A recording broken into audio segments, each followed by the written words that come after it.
சரியா ஒரு 45 நிமிஷத்துக்குள்ள முடிச்சுக்கலாம். கொஞ்சம் லேட் ஆனாலும் பரவாயில்ல. இதுக்கு 1 ஹவர் ஆகும். இப்போ 40 நிமிஷம் மேக்ஸிமம் முடிச்சிடலாம். ஸோ மீண்டுமாக கிறிஸ்துவை பற்றி தான் நாங்கள் அறிவிக்கிறோம். வேற எதுவும் இல்லை. பிள்ளைகளுக்கு, குடும்பங்களுக்கு, கிறிஸ்தவ குடும்பங்களுக்கு இதான் இந்த வசனம். அதனால இந்த வசனம் வந்து என்னுடைய அனுபவம்.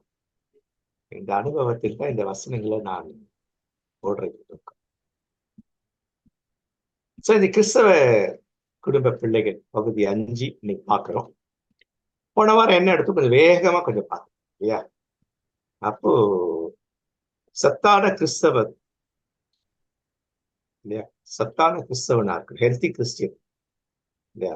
சத்தான கிறிஸ்தவ குடும்பம், உலக குடும்பம், சத்தான கிறிஸ்தவ ஹெல்த்தி கிறிஸ்டியன் ஃபேமிலி. அந்த கிறிஸ்டியன் வரணும், ஹெல்த்தி. சத்தான கிறிஸ்தவ திருச்சபை, ஹெல்த்தி கிறிஸ்டியன் சர்ச். சத்தான கிறிஸ்தவ சீடர்கள். இன்னைக்கு பிசாசு சீடர்களா இருக்கிறவர்கள் நிறைய இருக்கு. இயேசு சீடர், அதாவது ஹெல்த்தி கிறிஸ்டியன் டிசைபிள்ஸ். அடுத்தது ஹெல்த்தி சர்ச் பிளான்டிங் சர்ச்சஸ், திருச்சபைகளை ஸ்தாபிக்கிற திருச்சபை இதுவா இருக்கணும். இதுதான் அதனுடைய மையம் நம்ம பார்க்க வேண்டியது. சோ இப்போ யூத கிறிஸ்தவ குடும்ப பிள்ளைகள் எப்படி இருக்கு? யூத குடும்ப பிள்ளைகள், கிறிஸ்தவ குடும்ப பிள்ளைகள்.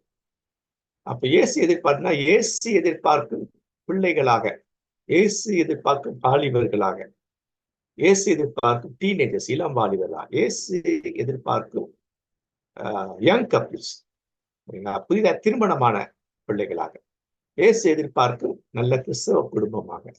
இந்த குடும்பம் தான் என்ன பண்ணுதுனாக்கா சமுதாயத்துக்கு, சர்ச்சுக்கு. அப்ப இந்த சர்ச் வந்து ஹெல்த்தியா இருக்கு. கிறிஸ்து எதிர்பார்க்கும் திருச்சபை என்னன்னாக்க, எந்த திருச்சபை சீடத்துவத்தை பயிற்றுவிக்குதோ அதான் ஹெல்த்தியா இருக்கும். சீடத்துவத்தை பயிற்றுவிக்கலை என்று சொன்னான், சீடத்துவத்தை சொல்லிக் கொடுக்கலனாக்கா இல்லையா, அந்த திருச்சபை ஹெல்த்தியா இருக்கு.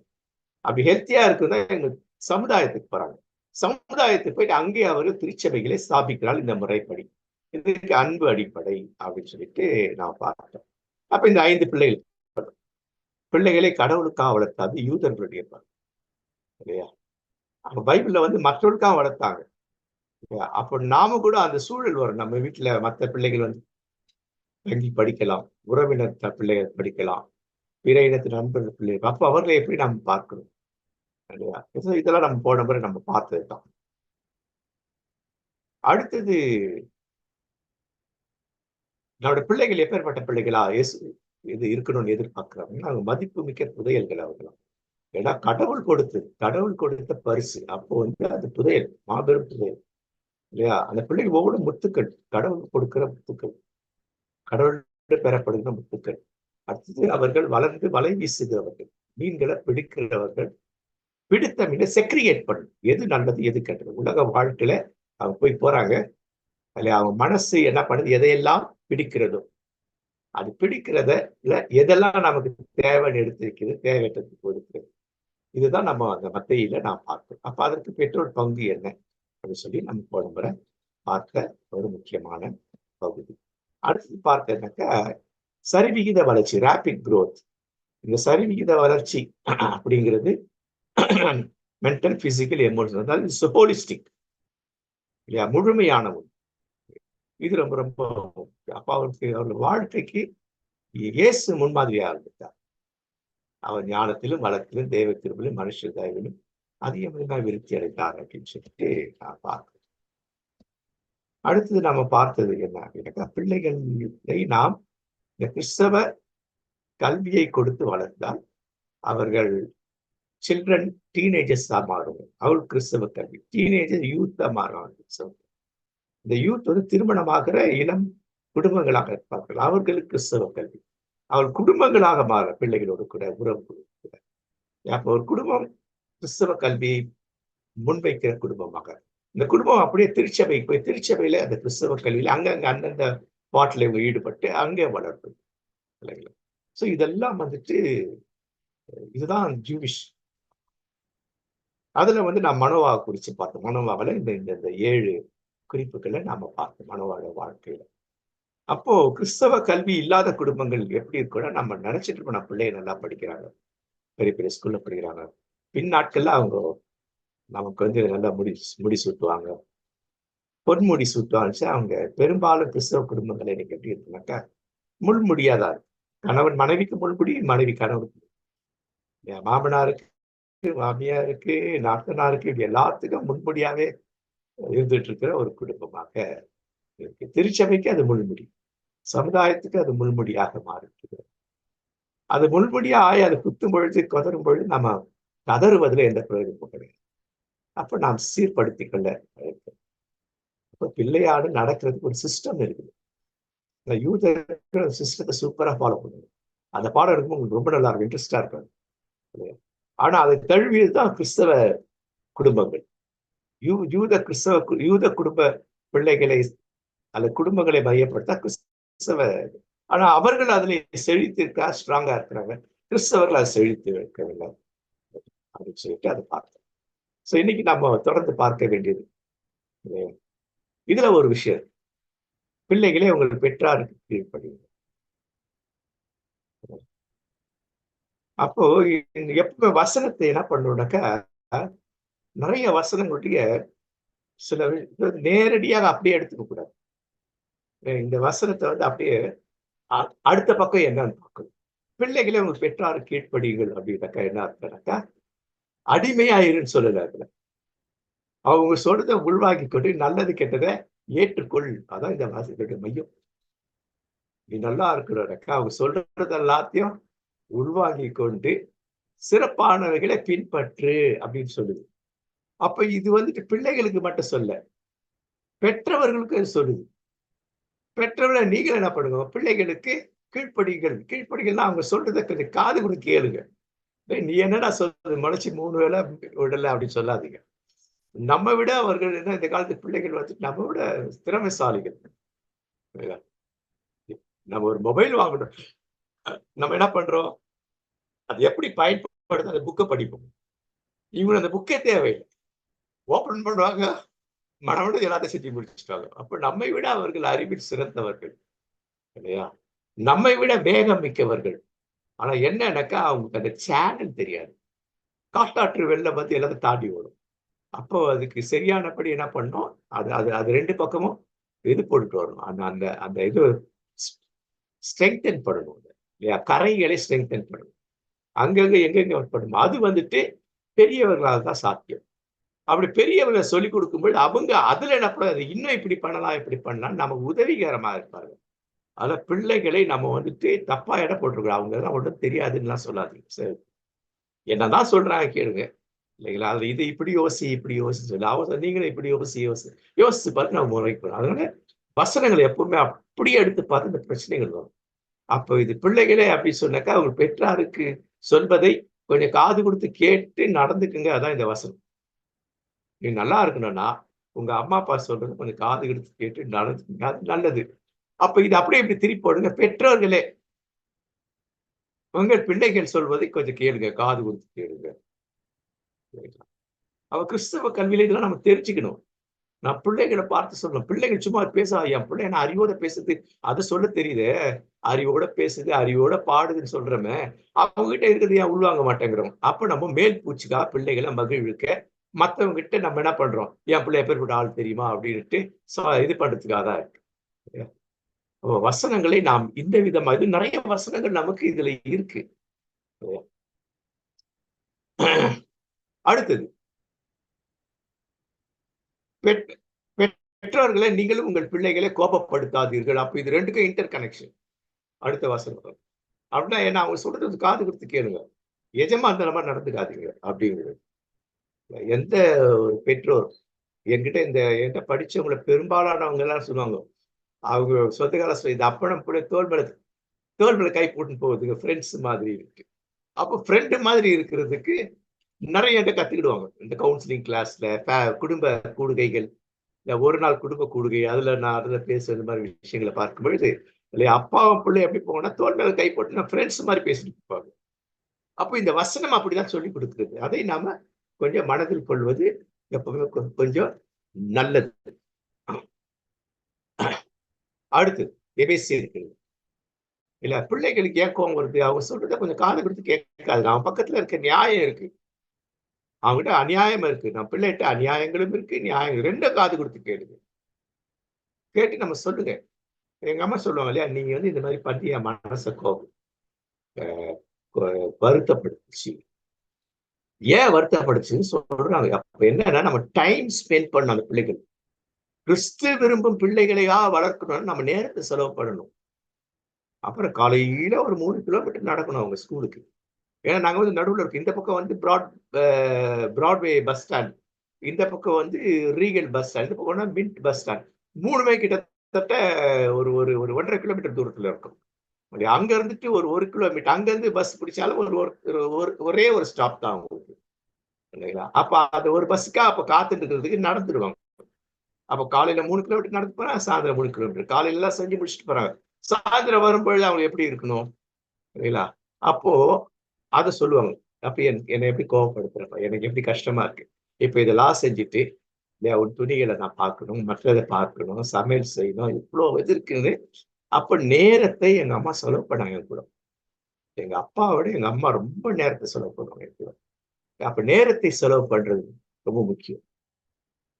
அது நான் பார்க்கணும். அதனால பெற்றோர்களை உங்க பிள்ளைகளை கோவப்படுத்தாதீங்க. ஏன்னா அவனுக்கு நியாயம் இருக்கு, அநியாயம் இருக்கு. காது கொடுத்து கேட்கலன்னா கோவப்படுத்துறோம் அர்த்தம். அவன் என்னதான் சொல்றான், காது கொடுத்து கேளு. அப்போ சிக்ஷையிலும் போதனையும் வளரும். அப்ப எங்க அம்மா என்ன பண்றாங்க, என்னை சிக்ஷிக்கிறாங்க. எப்படி சிக்ஷா, சும்மா எடுத்தோன்னு அடிக்கல. சில வீட்டுல அளவுக்கு அதிகமா செல்லம் கொடுத்துருவாங்க அம்மா அப்பா. பார்த்துருக்கீங்களா? ஏதாவது தப்பு பண்ணாக்கா அப்பா பெல்ட் எடுத்தாருன்னா பக்கிள் காணாம போயிடும். அந்த மாதிரி அடிச்சிடுவாரு. அம்மா தொடப்ப கட்டை எடுத்தாக்கா கையில தொடப்பத்துல 4-5 குச்சி தான் கையில இருக்கும். அது அல்ல சிக்ஷிக்கிற முறை இல்லையா. அவர்களுக்கு போதித்து சிக்ஷிக்கணும். நீ பண்ணு தப்பு தானே, நீ பண்ணு தப்பு தானே, இதுக்கு தண்டனை வேணும் இல்லையா. எங்கம்மா சுத்தா சில நேரத்துல தப்புன்னு உணர்ந்து தப்புக்கு தண்டனை வேணும். கையை நீட்டிட்டு கையில அடிப்பாங்க. அப்போ நான் தப்பு செய்தால் தண்டனை உண்டு. இப்ப பிள்ளைகள் என்ன பண்ணோம், அப்போ இயேசுவும் அதைத்தான் செய்கிறார். இயேசு நமக்கு நியாயம் தீர்க்கிறவராய் இருக்கிறார் இல்லையா. அப்போ கண்டிப்பா தவறுக்கு தண்டனை உண்டு. தவறிலிருந்து நாம் வெளியில வரணும், தவறை குறைக்கணும் அப்படிங்கிற அந்த எண்ணம். சோ நம்ம பிள்ளைகளுக்கு நம்ம எல்லாம் செய்யறோம். எல்லாவற்றையும் வாங்கி கொடுக்கணும். எது தேவையோ எல்லாம் வாங்கி கொடுத்துரும். கடன் பட்டாது வாங்கி கொடுத்துரும். ஆனா இயேசுவை கொடுக்கிறோமா? இயேசு கொடுக்கணும்னாக்கா நேரம் வேணும். நேரம் ரொம்ப வேணும். பொறுமை வேணும். நமக்கும் நம்முடைய பிள்ளைகளுக்கு நல்ல ஒரு உறவு, அண்டர்ஸ்டாண்டிங் இருந்தாதான் இயேசுவை சொன்னாங்க புரியும். கொஞ்சம் இளம் கணவன் மனைவிக்குள்ள நல்ல ஒரு அண்டர்ஸ்டாண்டிங், ஷேரிங் ரொம்ப முக்கியம். ஷேரிங் பார்ட்னர்ஸ், அதை சொல்லிக் கொடுக்கணும். அது மறந்துட்டார் சொல்லி. திருமணமான கணவன் மனைவி ஷேரிங் பார்ட்னர்ஸ். அவங்க ஒரு பார்ட்னர், கணவர் தான் அவங்களுக்கு பார்ட்னர் இல்லையா, மனைவி தான் பார்ட்னர். நம்ம 2 பேருக்கு பார்ட்னர் இயேசு. குடும்பத்திலேயே அப்படிதான் இருக்கு, பார்ட்னர்ஸ். அம்மா அப்பா பிள்ளைகள் பார்ட்னர்ஸ். அடுத்த லெவல் என்ன, அம்மா அப்பா மாமனார் மாமியார். அடுத்தது மாமனார் மாமியார், நாத்தனார், இப்படி இந்த உறவுகள், மற்ற உறவுகள் இல்லைங்களா. அப்ப அதுக்கு என்னன்னாக்கா பொறுமை வேணும், புரிதல் வேணும். புரிதலோடு கூடிய பொறுமை இருக்கும்போது தான் இயேசுவை அவர்களுக்கு நாம் கொடுக்க முடியும், இயேசுவை பின்பற்ற முடியும். அப்ப இன்னைக்கு வசனம் ரொம்ப நீதிமொழி இல்லையா, பிள்ளையானாலும் அதன் செய்கை சுத்தமோ செம்மையோ என்பது அதன் நடக்கையினால் விளங்கும். அது எப்படி நடக்குதோ அதை வச்சு சொல்லிடலாம் இல்லையா. அப்ப இந்த பிள்ளை இப்படிதான் இருக்கும், இந்த பிள்ளை இப்படி இருக்கும், இப்படி வளரும். இப்படி வளர்ற பிள்ளை அதை நோக்கியே வளர்க்கணும்னு நான் என்ன செய்யணும், அதான் முக்கியம். சீரான பாதையில நம்ம வளர்க்க ஆரம்பிச்சிட்டோம்னா விட்டுறக்கூடாது. அப்ப சிம்சோன் பிரச்சனை இதான். சிம்சோனுடைய வாழ்க்கையில இது ஒரு பிரச்சனையா இருந்திருக்கு. சரியாக கடவுளுக்காக அவர் எல்லாம் செய்ய ஆரம்பிச்சோம், இனி அவர் செஞ்சிடுவாரு, அவர் பார்த்துப்பாரு, கடவுள் பார்த்துப்பாரு விட்டுட்டு ஒரு கண்காணியாக நாம் இருக்கணும். அந்த பிள்ளை அப்படியே வளருதா. அதை மிஸ் பண்ணா நம்ம நிறைய பிரச்சனை இருக்கு. அப்ப இதுல கிறிஸ்தவ வாழ்க்கையில டிசிப்ளின் ரொம்ப முக்கியம். இதுல 2 சொல்லி இருக்கு இல்லையா. அது டிசிப்ளின் இருந்துனாக்கா அது மேல் நோக்கி வளரும், டிசிப்ளின் இல்லைனாக்கா கீழ் நோக்கி செல்லும். ஒரு குழந்தைய சரியா அந்த 12, 13 வயசுக்குள்ள ஒரு டிசிப்ளின்குள்ள கொண்டு வரலாம். அந்த 12 அதுக்கு பிறகு அந்த பிள்ளை இன்டிசிப்ளினாவே வளரும். அந்த டிசிப்ளின சொல்லிக் கொடுத்தா Christian discipline, Christ discipline, God's discipline. கடவுள் ஒரு டிசிப்ளின் வச்சிருந்தார். சகலமும் நல்லொழுக்கம் கிரமம் இருக்கும். நீங்க வேணா பாருங்க, இந்த இந்த 12, 13 வயசு இதெல்லாம் லெஃப்ட் சைடுல வயசு. 0ல இருந்து வயசு. யூதர்கள் தான் செய்வாங்க. 0 வயசுலயே கடவுளை பத்தி சொல்லுவாங்க. உறவை பத்தி சொல்லிக் கொடுப்பாங்க. பார்ப்போம் பின்னாடி இல்லைங்களா? அப்போ இந்த பிள்ளைகளை வந்து அப்படி வளர்க்கணும். அந்த 12, 10ல இருந்து இந்த 15 வயசுக்குள்ள அவங்களுக்கு அந்த டிசிப்ளின் மட்டும் சொல்லிக் கொடுக்கல. டிசிப்ளின் இல்லைனாக்கா அந்த பிள்ளை டிசிப்ளின்ல கீழே விட்டு போயிடும். கீழ் நோக்கி போயிடும். எதை எதெல்லாம் செய்யணும், உன் கடமை எது, நீ என்ன செய்யணும், எத்தனை மணிக்கு நீ எழுந்திருக்கணும், நீ டிசைட். எவ்வளவு நேரம் பிடிக்கணும், எவ்வளவு நேரம் நீ வந்துட்டு டிவியை பார்க்கணும். இப்ப டிவி எல்லாம் கிடையாது இல்லையா, மொபைல். இதுக்கெல்லாம் வந்துட்டு அந்த டிசிப்ளின்ல வளரும். எப்படி பேசு, பெரியவர்கிட்ட எப்படி பேசு, இல்லைங்களா? உன் வேலையை நீ எப்படி முக்கியமா அவர்கள் வேலையை அவர்கள் செய்வது சொல்லிக் கொடு. அவர்கள் வேலைகளை அவர்கள் செய்வதற்கு இப்பவே கற்றுக் கொடு. ஒரு தம்பியை பார்க்கறதுக்கு போயிருந்தேன் பெங்களூர்ல, இல்லைங்களா? அவ வந்துட்டு வாரத்துக்கு ஒரு தடவை சென்னைக்கு. அப்போ போய் ஒரு பெரிய சூட்கேஸ்ல துணியை வச்சு அடைக்கிறேன். கேட்டேன், என்ன தம்பி இது அடைக்கிற, மடிச்சுக்கிற? அசா இல்ல இருக்குல்ல, அது வந்து அழுக்கு துணியா இருக்கு. அழுக்கு துணி யார் துவைக்கணும்? அவங்க அம்மா அப்பா துவைச்சே பழகிட்டாங்க. அப்படி பழகிட்டாங்க. அப்ப எங்க வீட்டுல எப்படி நான் சொல்லியிருந்தேன்ல, எங்கன்னா வெளியில போயிருந்தா கூட நான் கெஸ்ட் ஹவுஸ்ல தங்குவேன் நானு, இல்லையா? மற்றபடி அவங்க வந்து ஹோட்டல்ல எங்கன்னா அன்னைக்கு துணிய குறைஞ்சபட்சம் நான் துணியை அதெல்லாம் தண்ணியில அலசிட்டு காய வச்சுட்டு அதை மடிச்சு அது தனியா ஒரு கவர்ல போட்டு வீட்டுல இருக்கு அது வீட்டுல போய் துவச்சுக்கலாம் அப்படின்ட்டு. ஸோ இதான் டிசிப்ளின். முதிர் வயதிலேயே இதை செய்யறேன், இன்னை வரைக்கும் செஞ்சுட்டு இருக்கிறேன். அப்ப சின்ன வயசுல நம்ம சொல்லிக் கொடுக்குற அந்த டிசிப்ளின் வந்துட்டு அது நமக்கு நிறைய. அப்ப இந்த டிசிப்ளின் தான் அவங்க கல்வியை அவர்களுக்கு மேல் நோக்கி அழைத்து செல்ல உதவுவது இந்த டிசிப்ளின். பெரும்பாலும் டிசிப்ளின் பிள்ளைங்க வந்து நல்லா யோசிக்கிற சிந்தைகளோட இருக்கும். டிசிப்ளின் ரொம்ப முக்கியம், இல்லையா? அதை இயேசுக்கு சொல்றார், இந்த சின்ன பிள்ளையில ஒருவனையும் ஒருவனையும் அப்படி போடணும். ஒருவனையும்னா ஒருவனையும் அற்பமா எண்ணாதீர்கள். ஏன்னா அவர் சொல்றாரு, இந்த பிள்ளைகளுக்கு தேவ தூதர் இருக்கிறார்கள், இறை தூதர்கள் இருக்கிறார்கள் அப்படின்றாங்க. ஆனா என்ன சொல்ல வருது அப்படின்னு சொல்லி பார்த்தீங்கன்னாக்கா, இந்த பிள்ளைகள் வந்து இந்த இந்த உடல் வழியில வந்து ரொம்ப தாக்குதல் இருக்கும். அதாவது அவருக்கு வந்து நோய் கிருமிகள் வெகுவாக சீக்கிரம் பாதிக்கும். முக்கியமா இந்த 12 வயசுக்குள்ள நிறைய கிருமிகள் அவரை பாதிக்கும். ஏன்னா அவங்க வந்து அந்த கிருமிகளை உள்வாங்கிக் கொண்டு எதிர்ப்பு சக்தி அவங்களுக்கு ரொம்ப குறையும். இந்த பிரைமரி காம்ப்ளெக்ஸ் நிறைய வருது இதனால. அப்போ அந்த மருத்துவர்களுக்கு ஒரு ஆச்சரியம். என் தங்கச்சி கேட்டேன், நான் எங்களுக்கும் அதுதான். ஏன்னா இந்த குழந்தைகள் வந்துட்டு ரொம்ப அப்போ வந்து இந்த குழந்தைகளே அந்த அந்த அது பாதுகாக்கிறது என்னன்னாக்கா தாயுடைய தாய்ப்பது முக்கியமா வந்து. அது மட்டும் இல்லாம அவளுக்கு தாக்குறது ஏதோ ஒரு சக்தி இருக்குதுன்னு சொல்லுவாங்க. அப்போ கடவுள் என்ன பண்றாருன்னா, ஒவ்வொரு குழந்தைக்கும் ஒரு தூதரை நியமித்திருக்காருன்னா புரிஞ்சிக்க முடிந்த வசனத்துல.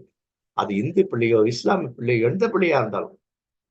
அப்ப அந்த 12 வயது வரைக்கும் அந்த இறை தூதர்களுடைய பாதுகாப்பு இருக்கும் பொழுதே அந்த பிள்ளைகளுக்கு நம்ம என்ன பண்ணோம், டிசிப்ளின் சொல்லி கொடுத்தோம்.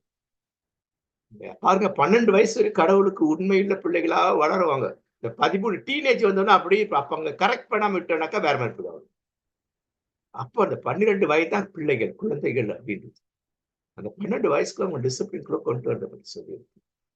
அப்போ இது கடவுள் கொடுத்த பிள்ளைகள். கடவுள் பிள்ளைகளை கொடுக்கிறது மட்டும் இல்ல, அவர்களை கொஞ்சம் அப்படியே பாதுகாக்கிறார், உடல் ரீதியா மற்ற ரீதியாக இறை தூதர்களை வைத்திருக்கிறார். அந்த அறிவுரையை இயேசு கொடுக்கிறார். அப்ப யூத பிள்ளைகளுக்கு இது சொல்றார், நான் எனக்கு அளிக்கு இந்த கட்டளையின் படி நீ கடவுளை திரும்பி வா அப்படின்றார். அப்படின்னா என்ன, உங்க பிள்ளையை வளர்க்கிற முறையை வந்து நீ செய்யணும். அதை பத்தி பேசு இந்த வசனம். குடும்பத்தை பத்தி, சமுதாயத்தை பத்தி, பிள்ளைகளை பத்தி இந்த வசனம் வந்து இந்த இது முன் அதிகாரம்லாம் பார்த்தீங்கன்னா அப்படிதான் இருக்கும். பின்னாலே அப்படிதான் இருக்கும் இல்லையா?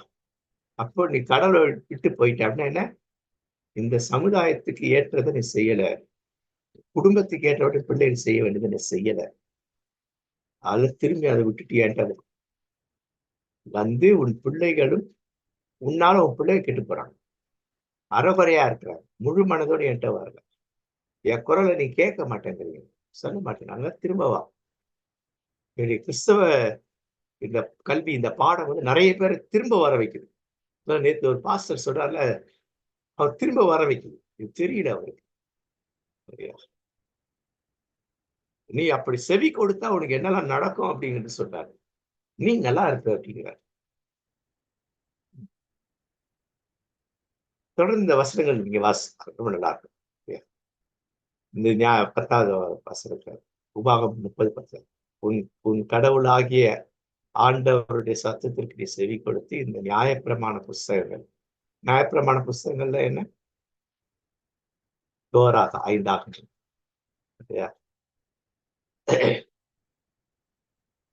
அதை புக் ஆஃப் லா, இங்கிலீஷ்ல பத்தின போடுற புக் ஆஃப் லா, சட்ட புத்தகம் இல்லைங்களா? அவன் சட்ட புத்தகம், வேத வசனம் அப்படின்றதெல்லாம் வந்துட்டு இந்த சட்ட புத்தகத்தை பத்தி பேசு. தமிழ் மொழிபெயர்ப்பு அப்படி ஆயிடுச்சு.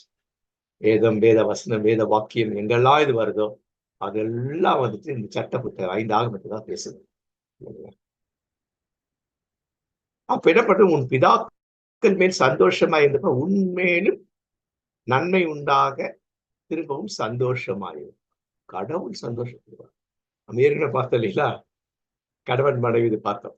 திருமணமான கடவுள் உன்னை போற்றி புகழ்வார், கடவுள் உனக்கு நன்றி சொல்லுவார் இல்லையா? கடவுள் அதிகமாய் உன்னை குறித்து பெருமைப்படுவார். என் பிள்ளை எப்படி இருக்கு? இந்த வசனத்துல எடுத்ததுதான். அப்போ கடவுள் நம்மை குறித்து தொடர்ந்து உபாகம் 32:44 உங்களுக்கு எதிரான சான்றாக நான் இன்று உரைத்த வார்த்தை எல்லாவற்றிலும் உங்கள் உள்ளத்தில் இருத்துங்கள். அப்படின்னா என்ன? நீ இதெல்லாம் செய்யலன்னாக்கா இதெல்லாம் நடக்கும். தண்டனை, எதிரான வார்த்தைகள்லாம் என்ன? தண்டனைகள்லாம் இருக்குது. இவனுக்கு ஏன் அந்த தண்டனை? உன் குடும்பத்துக்கு ஏன் தண்டனை? உன் பிள்ளைக்கு ஏன் தண்டனை? அப்போ இது கருத்தாயதான் முக்கியம். கருத்தாய் கடைபிடி. ஏதோ சர்ச்சுக்கு போயிட்டா இல்ல, 8:30 மணி ஆராதனை கருத்தா 8:30 மணிக்குள்ள இருக்கணும். இன்னைக்கு பாசமில்ஷிப்ல போயிட்டோம், அங்க போட்டது 10 மணிக்கு போட்டு நான் வரவங்க 11:30 மணிக்கு தான். ஏன்னா இதெல்லாம் கருத்து இல்லாத ஒரு இது. அப்புறம் அங்கிருந்து நின்று ஆராதித்து அப்படி இப்படிலாம் என்ன பிரயோஜனம்? அது எந்த இடத்துலயும் பயன். அப்போ இந்த புத்தகத்தின்படி நடந்து கொள்ளுங்கள் அப்படின்ட்டு கடவுள் சொல்றார். இதுல சில குறிப்புகளை சொல்றாங்க இந்த வசனத்தை. நம்பர் 1, இன்று நான் உனக்கு கட்டளையிடும் இவ்வார்த்தைகள், அது என்னுடைய வார்த்தை அப்படின்ட்டு இந்த வசனத்தை நம்ம டீகோட் பண்றோம். அந்த வசனத்தை இந்த வார்த்தை உன் இருதயத்தில் இருக்கும். அப்படின்னா என்ன சொல்ற? உன் மூளைக்கு போயிட்டு உன் இருதயத்துக்கு வரணும். அப்படின்னா என்ன? மூளையிலிருந்து அது செயல்பாட்டுக்கு உன் உள்ளத்துக்கு வரணும். இருதயத்திலிருந்து அது இருதயம் தூரமா இருக்கு. அப்ப என்ன பண்ணு? நான் பாக்குறது, கேட்குறது, படிக்குதான் மூளைக்கு போகும். மூளைக்கு போய் செயல்பாட்டுக்கு வரணும். அதான் உள்ளம் அப்படின்றோம், அதாவது இருதயம் அப்படின்னு சொல்றது. இருதயம் வந்து சிந்திக்காது. இருதயம் ஒரே வேலை ரத்தத்தை பம்ப் பண்ற வேலை தான் இல்ல. கெட்ட ரத்தத்தை இழுத்து நல்ல ரத்தம் மாத்தி குழப்ப, அது ஒரு வேலை தான். ஆனா அப்பொழுது அந்த வசனங்களா அப்படி வந்துடுச்சு இல்லையா? காதலன் காதலிக்கிட்ட சொல்லுவாங்க, என் இதயத்தை கொடுத்தா செத்து போயிடுவாங்க. அது உருவகமாக அப்போ தவறான ஒரு. 3வது குறிப்பு அது என்ன சொல்லுது? 7ஆம் வசனத்துல, நீ அந்த வார்த்தைகளை, நீ அவற்றை வேறு எதையோ எவற்றை நான் சொன்னவற்றை, நான் சொல்லாதவற்றை அல்ல, வேறு யாரும் சொன்னதல்ல இல்லையா? அவற்றை உன் பிள்ளைகளின் உள்ளத்தில் பதியுமாறு செய். மூளையில கொண்டு போய் விட்டுறது இல்லை இல்லையா? அவ காலில் ஜெபம் பண்ண ஒரு வசனத்தை படிப்பாங்க, மனப்பாடம் ஏனோ தானம் பண்றது இல்லை. அது அவர்கள் உள்ளத்திலிருந்து சொன்ன மாதிரி சொன்ன மாதிரி அவர்கள் உதடுகளினால் அல்ல, அவர்கள் உள்ளத்தினால் அந்த அளவுக்கு பிள்ளைகளை நான் பயிற்றுவிக்க வேண்டும். அடுத்தது, நீ வீட்டில உட்கார்ந்து இருக்கிற பொழுதும், உன் வழியில நடக்கிற பொழுதும், நீ படுக்கும் பொழுதும், நீ எழும்பும் பொழுதும், ஒரு மனிதனுடைய நிலை அப்படியே பைபிள்ல சொல்லிச்சு. மனுஷன் எந்தெந்த நிலையில இருப்பாங்க இல்லையா? அவ சுய சிந்தையோட எப்ப இருப்பாங்க? வீட்டுல அதுல இதுல பவர்ல நீ உட்கார்ந்து இருக்கிற பொழுதுன்னு இருக்கும். ஒன்று உட்கார்ந்துட்டு இருப்பான், இல்ல நின்றுட்டு இருப்பான், இல்ல நடந்துட்டு இருப்பான், இல்ல படுத்துட்டு இருப்பான். அப்போ உன் சிந்தையில நீ கான்சியஸா இருக்கும் பொழுதெல்லாம், அப்புறம் தூங்கிட்டு திரும்பி காலைல எழுந்திருக்கிற, அது கான்சியஸ். இந்த 5 நிலைகளிலேயே நீ என்ன பண்ணுனாக்கா, நான் சொல்ற இந்த வசனத்தை அவங்க பேசு, சொல்லிக் கொடு, கற்றுக்கொடு. அதை டீகோட் பண்ணுங்க. 2 வசனத்தை இப்படி டீகோட் பண்ணணும். அப்ப 5ஆம் வசனம் ரொம்ப அழகா, கடவுள்கிட்ட அவன் முழு இருதயத்தோடு, முழு ஆத்மாவோடு, முழு பலத்தோடு. மார்க்ல என்ன பண்றா, இயேசு சொல்லும் பொழுது இல்லையா, உன்னுடைய கடவுள் இடத்துல முழு இருதயம், முழு ஆத்மா, முழு பலன், முழு மனதுடன் அப்படின்னு மனசோட செய், முழுசா செய், எல்லாத்தையும் முழுசாவே செய், அறகுறையா செய்யாத. அப்படின்னா என்ன சொல்றாருன்னா, உன் மனசு என்கிட்ட கொடுத்துருன்றார். உன் மனசு என்கிட்ட இருக்கு. ஏன்னா உன் மனசு விட்டு இருந்தாக்கா நீ நிறைய அறகுறையா செய்வ. அப்போ மனசு எனக்கு சொந்த என்கிட்ட கொடுன்றார். இதுதான் இயேசு அங்க மார்க்ல சொல்றது இருக்கும். நம்ம ஏற்கனவே அதை படிச்சிருக்கோம், அந்த அதை குறிச்சு. அப்ப என்ன பண்றோம்? வார நாட்கள்ல எப்படி இருக்கு, ஞாயிறுகள்ல எப்படி, ஞாயிற்றுக்கிழமை. அப்போ பிள்ளைகள் காலையில எழுதுறதுக்கு இரவுல தூங்க ஆரம்பிக்கிற நேரம் டாட் டாட் டாட் போட்டு. அப்ப என்ன பண்றோம்? நம்ம அந்த பிள்ளைகளை கண்காணிக்கணும். எங்க அம்மா சாகும்போது 94 வயசு. அவங்க நடு இரவுல அவங்க வயசான ஒருத்தர் ரெஸ்ட் ரூம் யூரின் பாஸ் பண்ண போறாங்க. அதை போயிட்டு என்ன பண்ணுவாங்க, நான் தூங்கிட்டு இருப்பேன். ஆனா எனக்கு எனக்கு சின்ன அசை வீச்சுக்குவேன். ஆனா தெரியும் அம்மா எழுதிருக்கிறாங்க அப்படின்ட்டு. இல்லை, ஆனா கான்சியஸா அப்படி இருப்பேன். அவங்க அந்த ரூம்ல இப்படி வருவாங்க.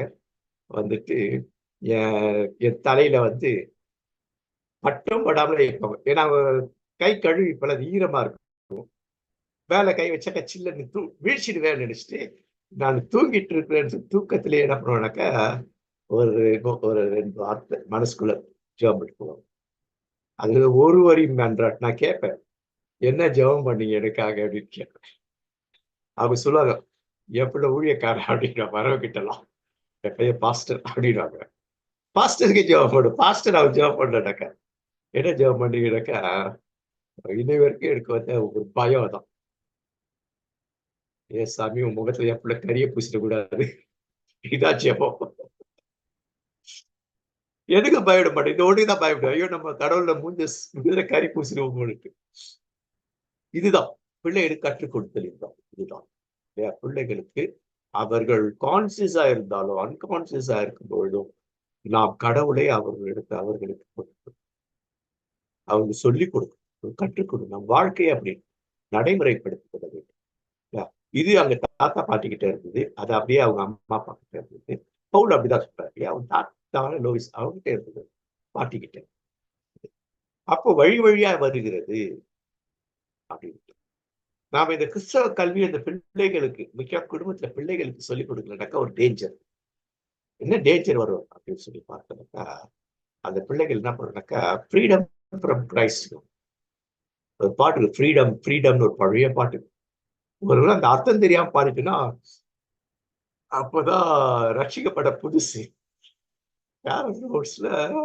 முடிச்சுட்டு போகும்பொழுது அந்த பாட்டு பாட்ட பாஸ்டர் கிட்ட என்ன பாட்டு தெரியுமா, இந்த பாட்டுக்கு என்ன அர்த்தம் தெரியுமா, இல்ல என் இஷ்டப்படி நான் வாழுவேன், அதான் அர்த்தம். இது இயேசு தேவையில்லை, யாரும் தேவையில்லை, அம்மா அப்பா தேவையில்லை அப்படின்னு சொல்லிட்டு ஒரு பழைய ரொம்ப ஹிட் சாங். அது கிறிஸ்டின், இது இங்கிலீஷ் இங்கிலீஷ் இங்கிலீஷ் சாங், ஆங்கில பாடல் அது இல்லைங்களா. அப்ப எனக்கு ஃப்ரீடம் ஃப்ரம் கிரைஸ்ட் அவுட் எல்லாமே. அப்ப இன்றைக்கு பிள்ளைகள் அப்படிதான் இருக்கிறாங்க. பிள்ளைகள் அப்படி freedom from the church, freedom from Christ அப்படின்னா என்ன அர்த்தம்னாக்கா, அது யாருக்கு பெரும் பங்கு யார் அப்படின்னா நம்ம தான். மிக சிறு பங்கு தான் பிசாசு. நம்ம நல்லாதான் வளர்த்திருப்போம், நல்லதா கண்காணிச்சிருப்போம். ஆனா எங்கேயோ ஒரு இடத்துல இதனால கண்காணிப்பு முக்கியம். அந்த பிள்ளைக்கு ஆலோசனை கொடுக்கறதுக்கு அதெல்லாம் நிறைய இருக்கு. நம்ம 100க்கு 100 நம்மகிட்ட தான் இருக்கு, பெற்றோர்கிட்ட இருக்கு. அதான் சார், இந்த சீரியல் ஒருவரையும் அற்பமாய் என்னாங்க.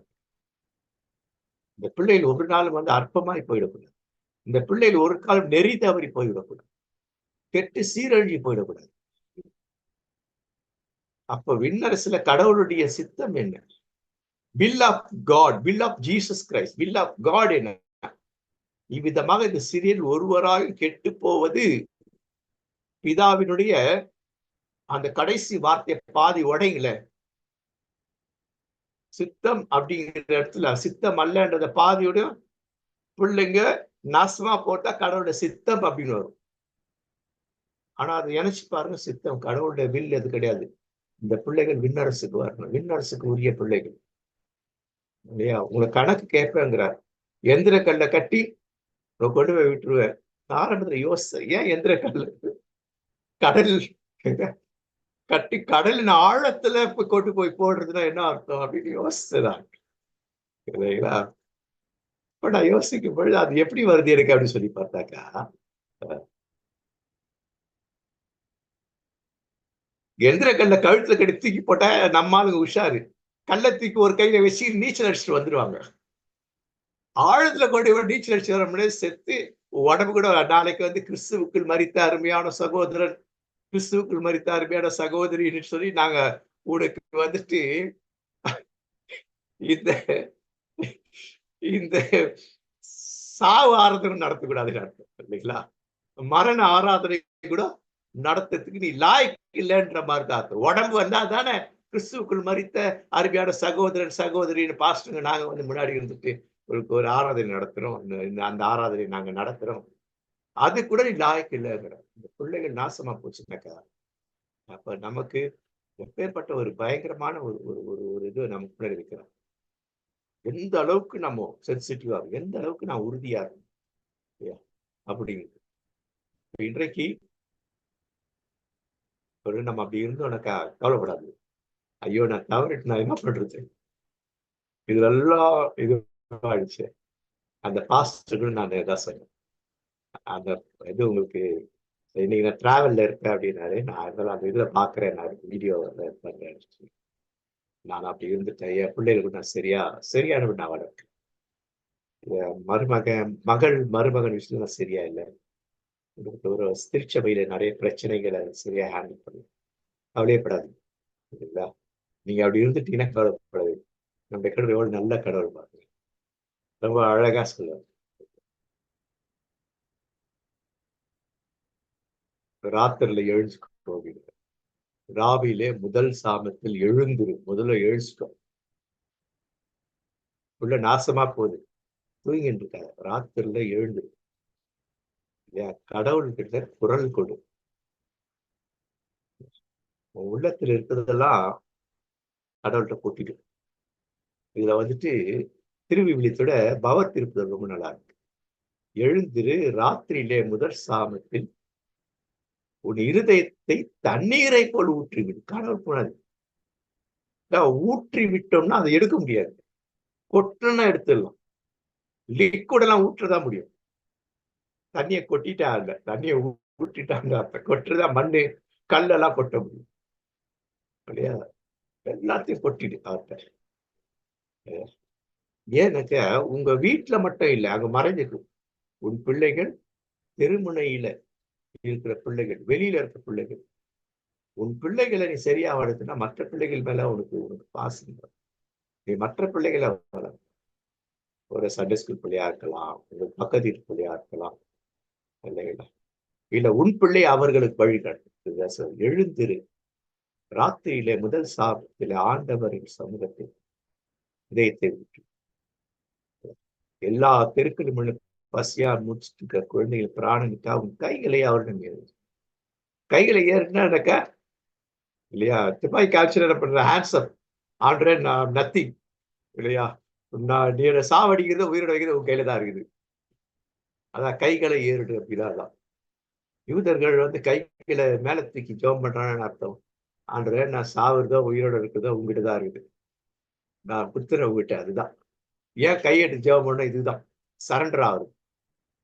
பிரேயர் என்றாலும் சரண்டரிங் தான். பிரேயர் என்பது சரண்டரிங். நீ அவரிடம் ஏறிடு, வேற எங்கேயும் போவாது, முதல்ல அவர்கிட்ட ஏறிடு. அப்ப கடவுள் நம்ம கொடுக்குற ஒரு உறுதிமொழி இதுதான்.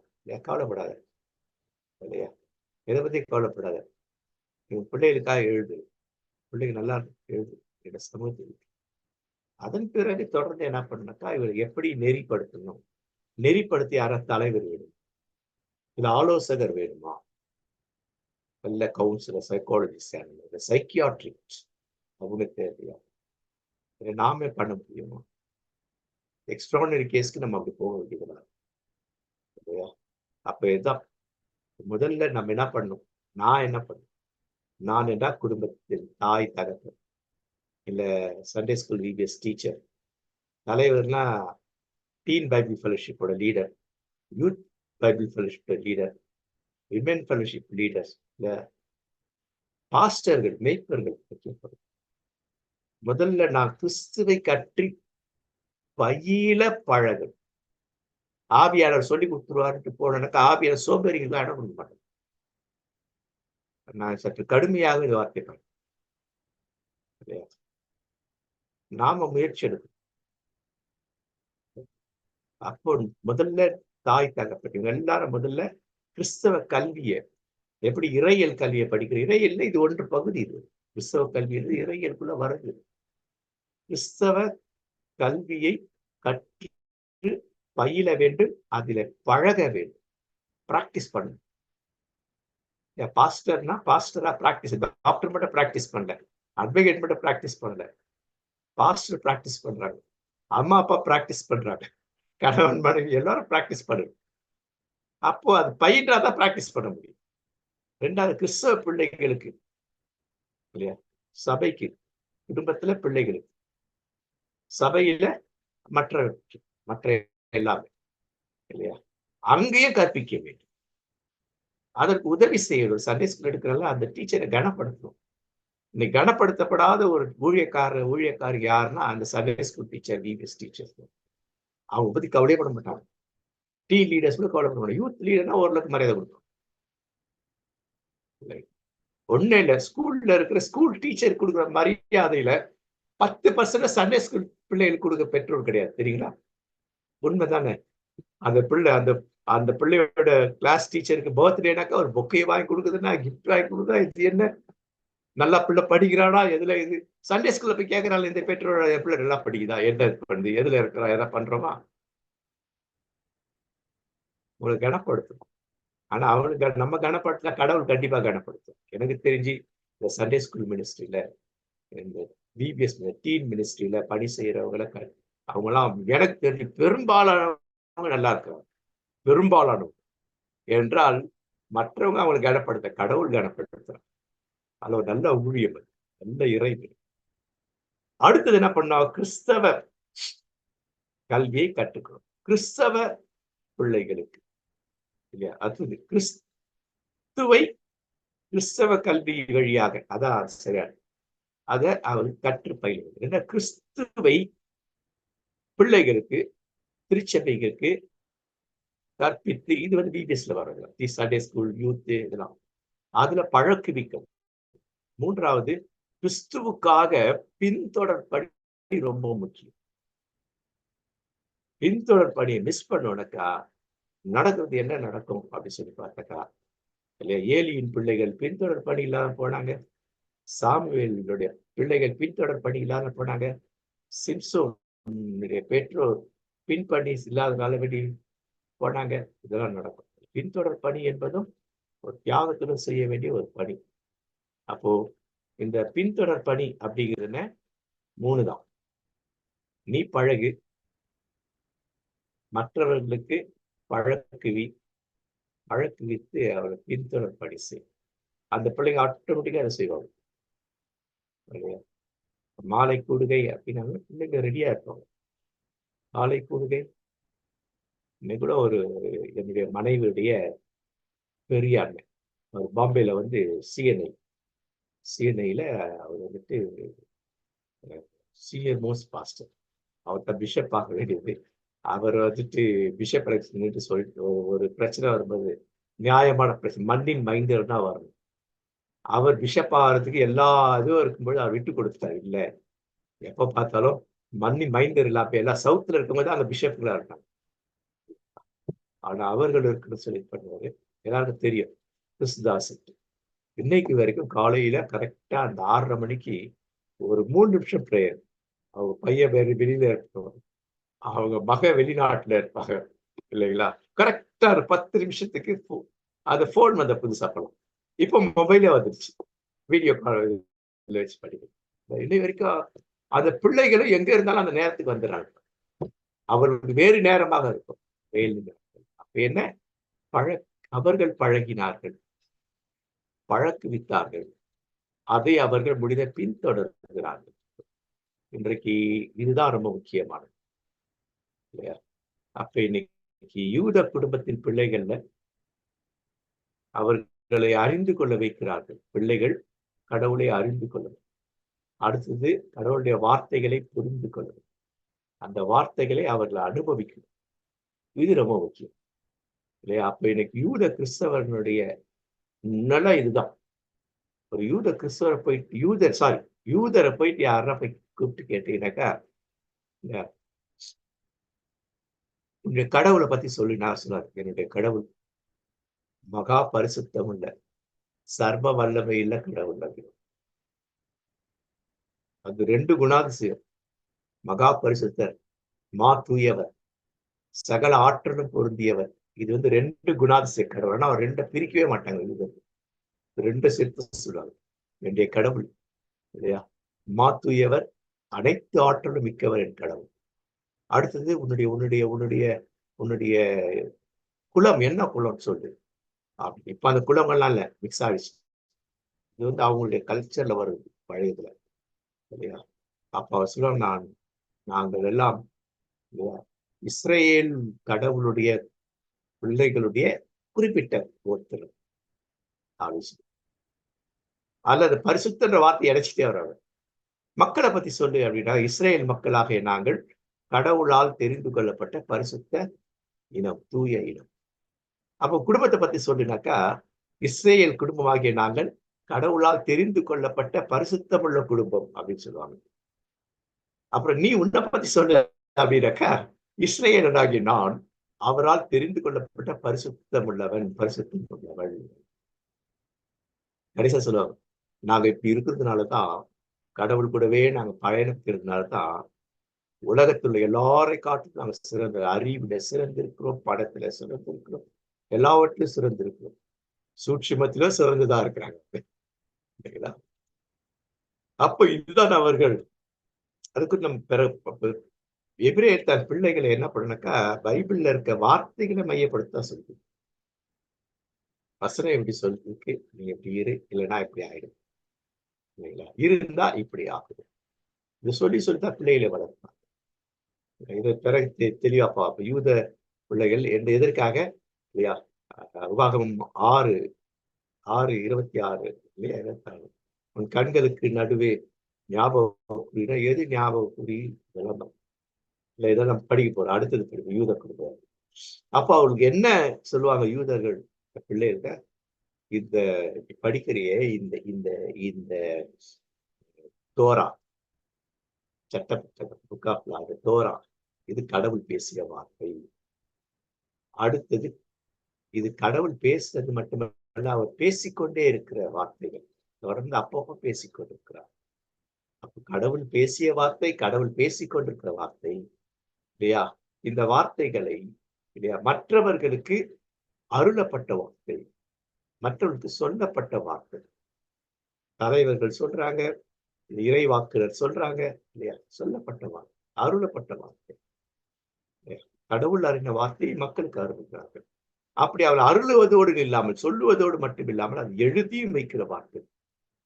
பைபிள் நம்ம கையில இருக்க பைபிள் வந்துட்டு கடவுளுடைய வார்த்தைகளை நம்ம என்ன பண்றோம், எழுதி வைத்தார்கள். அதை நம்ம படிக்கிறோம் இல்லையா?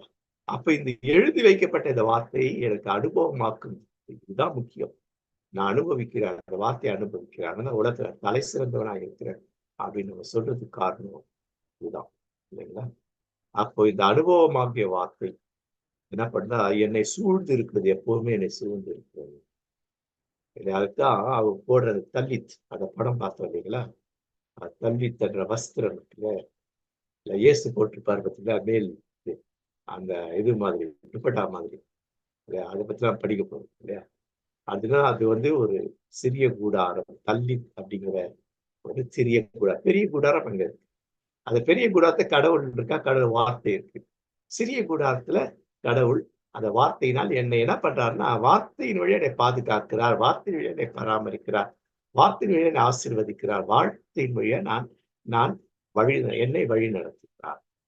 யூதர்களின் நம்பிக்கை கடவுளுடைய வார்த்தை குறித்த ஸ்ட்ராங்கான நம்பிக்கை. அப்போ இந்த உலகத்துல இல்லையா, நம்முடைய வாழ்வு இயேசுடைய வாழ்வா இருக்கும். அதுதான் ஒரு சிறந்த வாழ்வு. இயேசுவில் இருக்கு வாழ்வு, தலை சிறந்த வாழ்வு.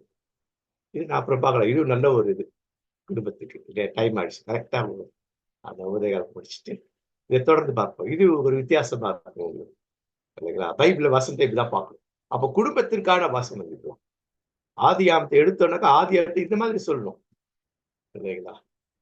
இதே மாதிரி ஆதியாகமத்துல கணவன் மனைவின்ற பொழுது என்னெல்லாம் இருக்கு, எதை பேஸ் பண்ணி சொல்லுது, புதிய ஏற்பாடு எப்படி வருது, இதெல்லாம் வந்துட்டு அடுத்த வகுப்புல நாம பார்ப்போம். இதோட முடித்துக் கொள்வோம். இன்னும் ஒரு 5 நிமிஷம் தான், பட் நான் அடுத்த முறை சேர்த்தே சொல்லிடலாம். ஏன்னா நீங்க படிங்க, ரொம்ப சுலபம் இல்லையா? கேள்வியெல்லாம் கேளுங்க, நான் இதை விளக்குறேன் இல்ல, குரல் பதிவில் இதை விளக்குறேன். குரல் பதிவில் நான் இதை விளக்குறேன். இந்த ரொம்ப முக்கியமான வாசகம் இந்த வாசகம். குடும்பத்துல கணவன் மனைவி, திருமணமான கணவன் மனைவி முக்கியமாக அவருக்கான சூப்பரான ஒரு அவங்களுக்கு ஒரு செய்தி. ஓகே, சோ நான் இதோடு கூட நான் இதை முடிக்கிறேன்.